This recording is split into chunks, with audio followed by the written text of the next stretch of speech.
Europe 1 Matin. Bonjour Laurence Parisot. Bonjour. Vous êtes la présidente du MEDEF 2013, année noire pour l'économie française. C'est ce qu'annonce d'ores et déjà l'INSEE. Êtes-vous aussi pessimiste que l'INSEE ? Nous sommes tout à fait inquiets, nous les chefs d'entreprise, mais nous disons aussi qu'il faut se battre, qu'il faut orienter la politique économique de notre pays pour favoriser la compétitivité. Et il faut aussi avoir un discours général qui renforce l'attractivité de notre pays, celle-ci étant très abîmée aujourd'hui, compte tenu du discours, compte tenu des propos qui sont tenus par certains responsables politiques. Lesquels ? Compte tenu aussi des choix fiscaux faits par le gouvernement. Vous avez aujourd'hui... De quel discours parlez-vous ? D'une manière générale... Arnaud Montebourg ? Les politiques, oui, quand Arnaud Montebourg, à la une du Monde, dit que les nationalisations temporaires sont l'avenir de la politique économique de la France, c'est évidemment tout à fait effrayant pour n'importe quel investisseur. Or, aujourd'hui, ce que montre notamment cette note de conjoncture de l'INSEE, c'est que ce qui est en panne, c'est l'investissement.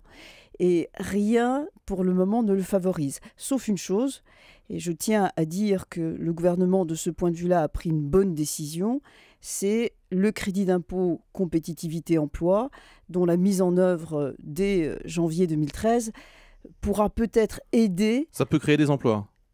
Écoutez, je ne le crois pas dans un premier temps. Ce que j'espère, c'est que cela va freiner la destruction d'emplois, ce qui serait déjà beaucoup. Alors, l'INSEE dit deux choses. La croissance, qui sera sans doute au point mort, en tout cas pour les 2 premiers trimestres, et puis le chômage. Et l'INSEE annonce que le taux de chômage en France métropolitaine pourrait atteindre 10,5% en 2013. Là aussi, ce sont des chiffres qui vous paraissent cohérent avec ce que vous vivez, ce que vous constatez ? Oui, parce qu'il y a une peur de l'embauche chez les patrons de TPE et de PME qui est très grande.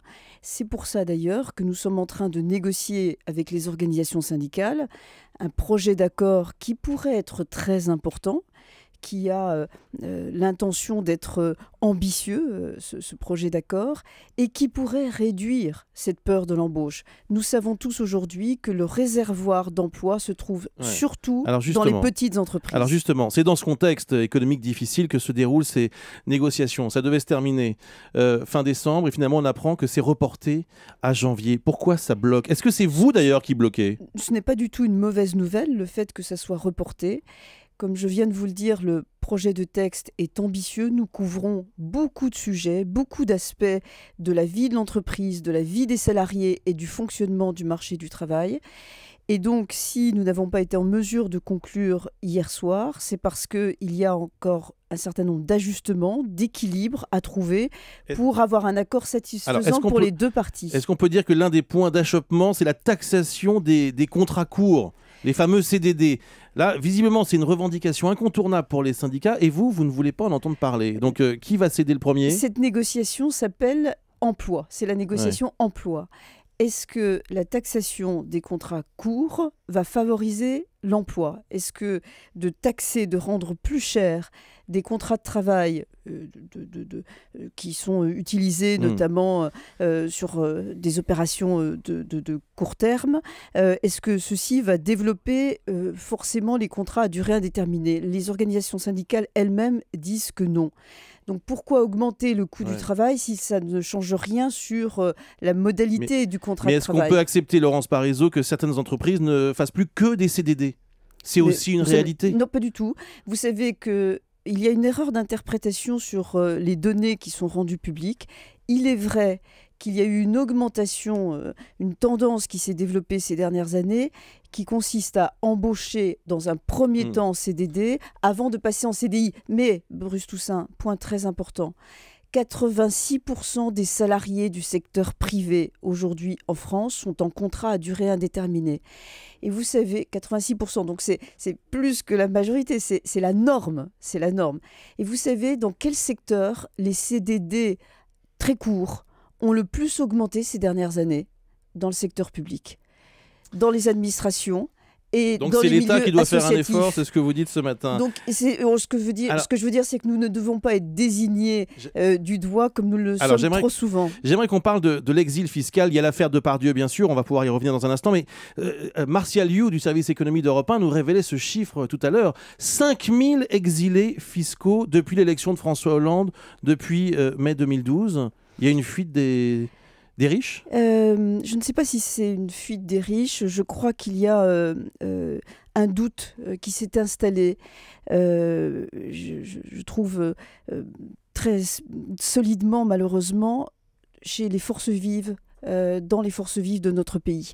Rien n'a été fait ces derniers mois pour mettre en avant les talents, pour donner confiance à ceux qui ont des responsabilités très importantes dans notre pays. Quand vous êtes chef d'entreprise aujourd'hui, cadre dirigeant, vous avez le sentiment d'être totalement incompris dans votre projet, incompris dans vos propres responsabilités. Vous pourriez condamner ces exilés, Laurence Parisot ? Est-ce que nous ne sommes pas dans un pays qui privilégie avant tout la liberté ? Et donc la liberté de fuir ? La liberté de choix, la liberté de vie.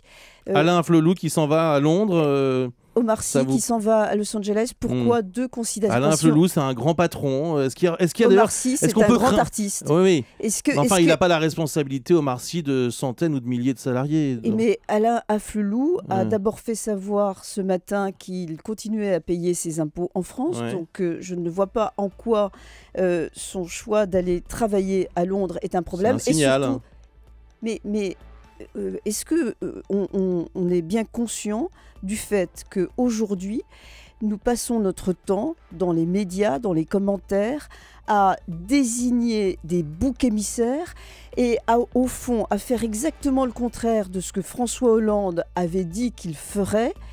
Il a toujours dit dans sa campagne électorale et dès son élection à la présidence de la République qu'il fallait pacifier le pays, qu'il fallait réduire les antagonismes. Or là, en ce moment, on est en train de dire « Vous, monsieur Gérard Depardieu, vous êtes indigne d'être français. Vous, monsieur le cadre dirigeant, vous l'êtes également. » Mais qu'est-ce que cela veut dire ? Ça veut dire qu'on est en train de recréer un climat de guerre civile ? Les mots sont forts. Oui, eh bien, je dis comme ce que dit Catherine Deneuve ce matin dans Libération, que nous avons le sentiment aujourd'hui qu'on cherche à recréer quelque chose qui s'apparente à 1789. Il faut bien mesurer à quel point c'est insupportable pour beaucoup de gens très talentueux et c'est pour ça qu'ils sont amenés à partir.